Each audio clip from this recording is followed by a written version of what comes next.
El día 31 de diciembre de 2014 muere el padre Juan, en los alrededores de su casa en Chiclana de la Frontera, Cádiz.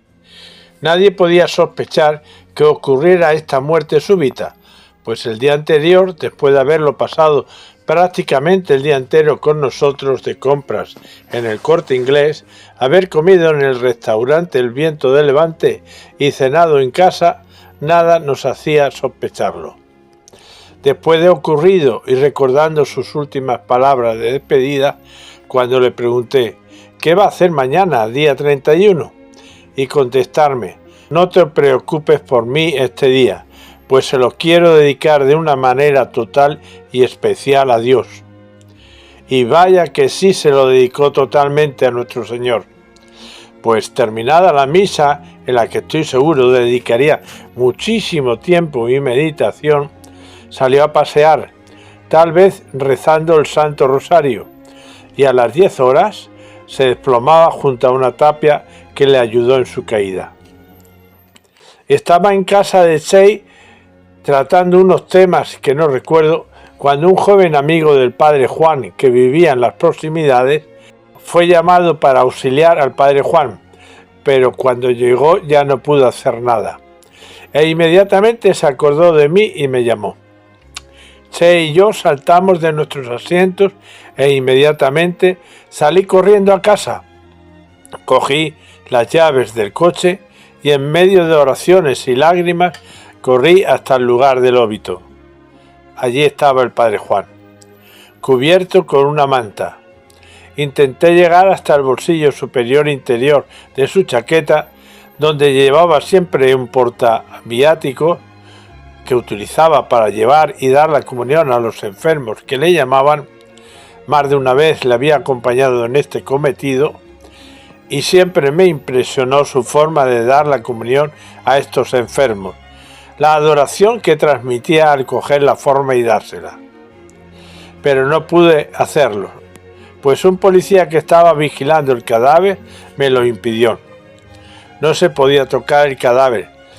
Le dije qué es lo que quería hacer y me contestó que la juez que había estado allí al abrir la cajita y ver qué contenía se le había llevado con síntomas de gran respeto y que me la daría mañana junto a las demás pertenencias en el entierro.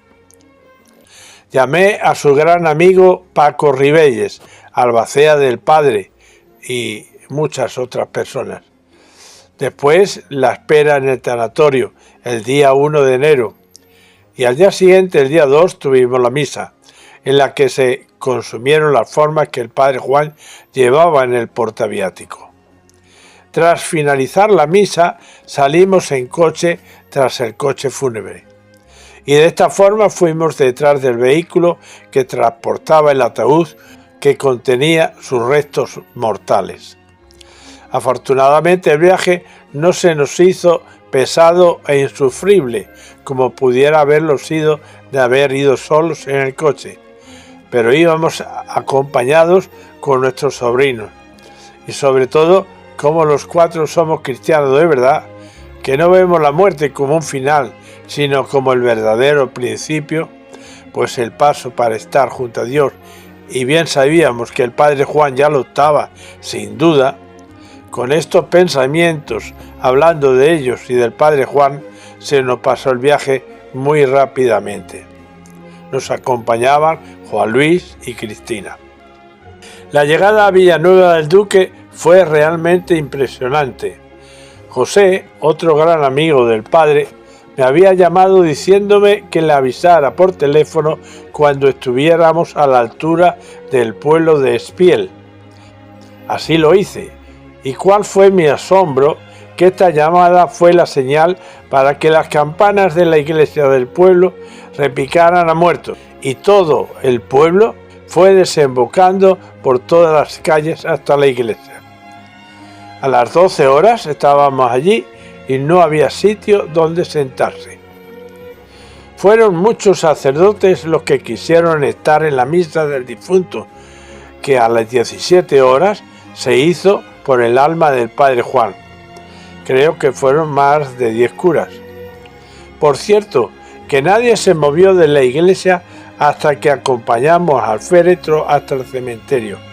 Es más, durante estas horas, desde que llegamos hasta que lo subimos al cementerio, fueron llegando muchas más gentes que lamentaban con dolor y bastante serenidad la muerte de este ser tan querido en el pueblo. Recuerdo que el sacerdote que presidió la misa, el párroco, me preguntó por el padre, algunas cosas que pudiera destacar de él. Sorprendido, pero sin dudarlo mucho, le conté una conversación que se había repetido muchas veces entre nosotros y recientemente le hacía pensar mucho en ello, y era sobre la Santísima Trinidad.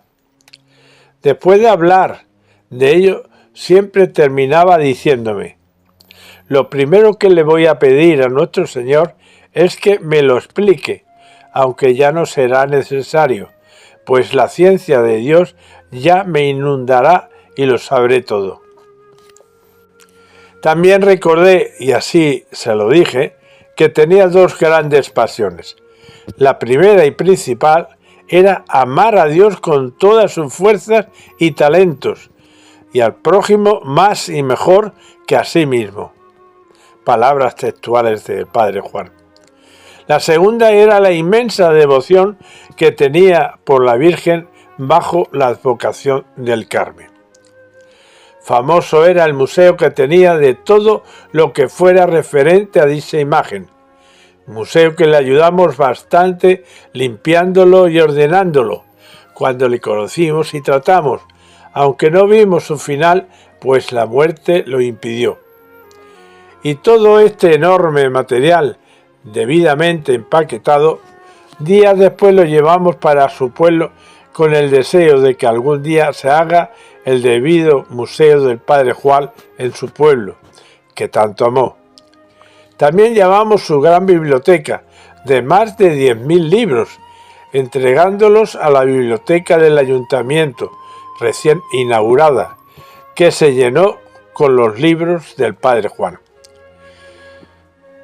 Durante todo este tiempo estuvimos juntos los más queridos del Padre, Paco, Carmelo, José y nosotros, con nuestras señoras. Después llegó Francis desde Madrid, con tiempo para el entierro. Todos sobrecogidos, doloridos por la pérdida, pero apoyados unos en otros. Después de la misa nos trasladamos hasta el cementerio, donde una gran muchedumbre acompañó el féretro de nuestro muy querido Padre Juan. Recordaba al Padre Juan desbordante de alegría. Difícil es no recordarle sin su sonrisa e incluso carcajada rotunda y vibrante. Y sin duda también desbordante en el Señor. Pensaba, mientras transcurrían los minutos antes y durante la misa y en el cementerio, cuál había sido la fuente de su alegría, y llegaba a la conclusión de que había sido porque se había esperado por sus dos amores, el de su madre terrenal, Josefa, por quien se desvivió hasta su muerte, y sobre todo por su madre del cielo, la Virgen María del Carmen. Cuántos momentos emocionantes y dichosos habíamos vivido con él. Cuántas amenísimas y profundas conversaciones hemos mantenido en estos 2 años, 1 año y 11 meses exactamente. Verle disfrutar y sentirse feliz como un niño al contemplar lo que nuestro Señor nos pone en cada momento por delante, en todo, como decía el Padre Juan, una y otra vez. Cómo se emocionaba al contemplar una flor o un atardecer desde la pequeña terraza adjunta a la Torre Dorada, donde con la ayuda de unos amigos les montamos el despacho, o cuando viajábamos por los bellos paisajes y monumentos de nuestra amada y bella España, a la que quería entrañablemente y castizamente, porque él se sentía profundamente andaluz y español. ¿Y qué podemos decir de su amor a la Virgen que no hayamos dicho ya? No había cosa que le llenara más la cara de una sonrisa y felicidad que hablar de ella, de todas las advocaciones que fueran, porque era mariano hasta la médula, pero al mencionar a la hermosura del Carmelo, expresión que utilizaba muy frecuentemente, se refería a la Virgen del Carmen o a la Virgen de Guía, patrona de su pueblo. Entonces era como si las viera ante él, que en más de una ocasión es posible que le ocurriera. Al pasar ahora el camino del interior del cementerio, delante de la ermita de Nuestra Señora de Guía, recordé lo que su amigo José me decía, entre muchas otras cosas del Padre. ¿Cuántas veces he tenido que llamarlo para comer, estando a los pies de nuestra patrona en su ermita? Se olvidaba hasta de comer. Otra faceta muy importante del Padre Juan, y que lastimaba y quería con locura, fue, sin duda, su sacerdocio y el ser carmelita calzado, siempre solícito a colaborar y servir a compañeros en todo cuanto él les pudiera ofrecer, sin pedir nada a cambio. Su asistencia a conventos y monasterios de monjas, jerónimas de Garrovillas, carmelitas de Iriepal, carmelitas de Malagón, etcétera, etcétera. Pero aún más, y ello se veía cuando participábamos en sus misas, en las que se transformaba. Sentíamos el amor inmenso que tenía hacia nuestro Señor, de ahí sus momentos de emoción, de lágrimas que pude verle y de intensa adoración a la Santísima Trinidad. El Padre Juan era de una calidad fuera de serie, cultísimo, educado, simpático, humilde, generoso y cautivador. Con su forma de ser y de explicarse, con su sonrisa y su risa abierta, a veces estruendosa, eso sí, despistado para las cosas también lo era, y rara vez era que no perdía u olvidaba las llaves, por ejemplo. Contemplando ahora el ataúd que enterraba a nuestro querido padre, pensé que su principal testamento había sido ser coherente con la de ser católico. Se nos había ido en las vísperas de Santa María, Madre de Dios, como siempre lo hacía, en silencio, con su rosario desgastado en la mano, y sin duda los nombres de Jesús, María y José en sus labios, y en paz con Dios y los hombres. ¿Qué más podemos pedir?